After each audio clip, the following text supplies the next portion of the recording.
Your Side Tonight with Jamie Bowles starts now. Good evening, and thanks for staying with us here at 7:30. Misinformation, disinformation, especially on social media, has been a problem for a while now.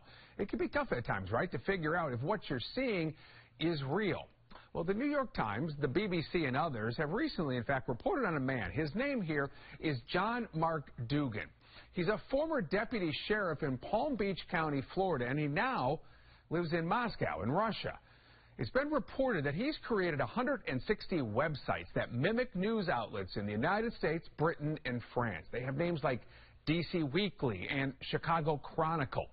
And he uses AI to create bogus news stories on those websites.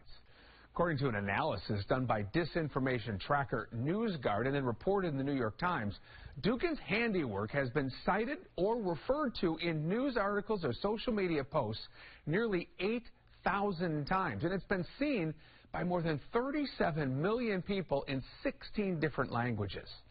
One recent story, you may have seen it on your social media feed, says the First Lady of Ukraine recently bought a nearly $5 million Bugatti sports car with funds from American military aid money. Well, none of that is true. And it's not the only issue. Back in January, a robocall faked President Biden's voice. The call urged people in New Hampshire not to vote in the primary election. Your vote makes a difference in November, not this Tuesday. We're heading into a reality where what we see is not what we can believe because of AI-generated images and video. And that holds particular consequences for our elections, for our trust in political candidates, for our trust in news.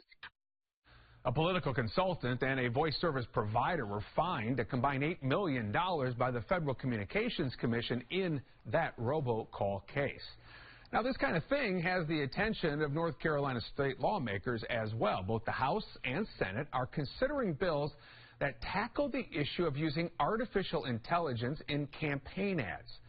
Right now, there's not much to stop the creation of an ad using a made-up image or fake audio of a candidate.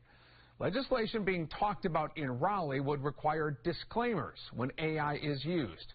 Lucille Sherman is writing about it for Axios Raleigh. So I think one of the big ones that the legislature has been talking about in the last couple of months is the use of artificial intelligence in creating things that didn't happen or having people say things that they didn't actually say. So that's a big concern. AI can be used in all areas of elections at this point. They can be used by election officials, by campaigns themselves, by candidates. And we just don't really know what that's going to look like. But one frontier that's sort of easy for the legislature to tackle right now is AI and ads. So let's talk about what's being proposed here, right? Two different proposals, one from the House, one from the Senate.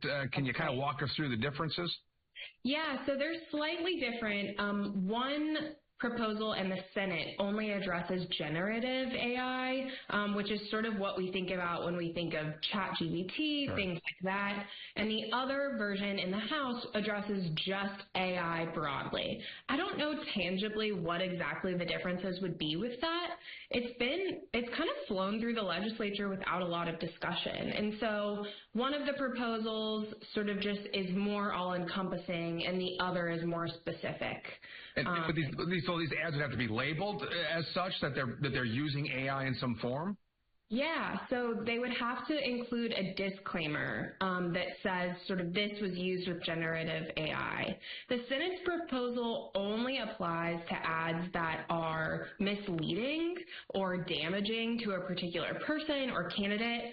I'm not really sure how they can sort of require that up front, but that's what the Senate's would require. And the House's is more broad, so anything with AI has to include a disclaimer. Yeah, so to say misleading would require the label, that's pretty broad in general. Who's defining what that even is?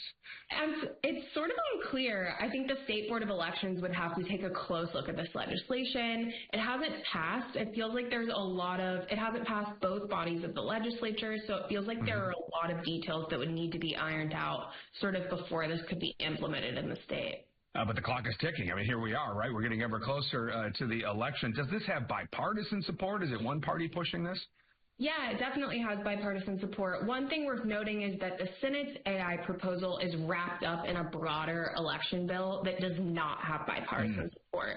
But we know that the measure of regulating AI and requiring disclaimers on political ads does have bipartisan support. So if the Senate were to take that out, it would have support from Democrats and probably even the governor. What are some of those things in this broader bill that has, I guess, Democrats concerned?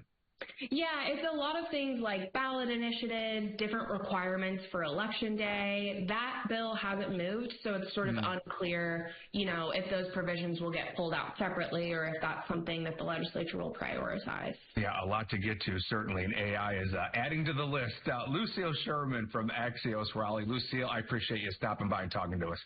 Yeah, thanks, Jamie. Yeah, again, the General Assembly short session still underway. Not known how much progress these bills will make this year. And you can read more of Lucille Sherman's work on this by going to axios.com/local/Raleigh. All right, we're on your side tonight now with the power of hair. Hair is a form of personal identity and expression for many people. Across the world, hair has represented status, class, and even professionalism. But throughout history and still today, it has also been the target of discrimination. According to a Dove research study, black women's hair 2.5 times more likely to be perceived as unprofessional. As a result, 2/3 of black women change their hair for a job interview. 25% of black women under 35 believe they have been denied a job interview simply because of their hair. Chastity Jones was tangled in a nearly 10-year legal battle after she says an employer took back a job offer at an Alabama call center because she refused to cut her hair. It had nothing to do with the job. I knew the job or you wouldn't have hired me. It just had everything to do with my hair. This was not a unique experience. It's why the Crown Act was created. That stands for Creating a Respectful and Open World for Natural Hair. The legislation is at work across the nation, aiming to end hair-based discrimination for all Americans. 5 years ago today, California Governor Gavin Newsom said he was proud to lead the nation by being the first to sign the Crown Act into law. There's a human element to this. We don't want to diminish people. We don't want to demean people. We have to own up to the sins of the past, and I hope that folks are paying attention all across this country. A victory for people in that state with natural hair, but some say it's disappointing that it was necessary at all. Do you guys feel like the Crown Act is necessary? Yes. Oh, absolutely necessary. Absolutely. How sad that we actually even have to have a act that says it's okay for you to wear your hair how it naturally grows out of your head.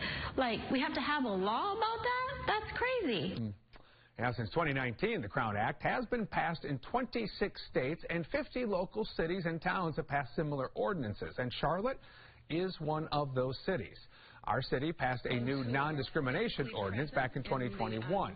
It applies to all employers in Charlotte, no matter the size, banning them from discriminating against a person based on sexual orientation, gender identity, or gender expression, veterans, and those who wear natural hairstyles.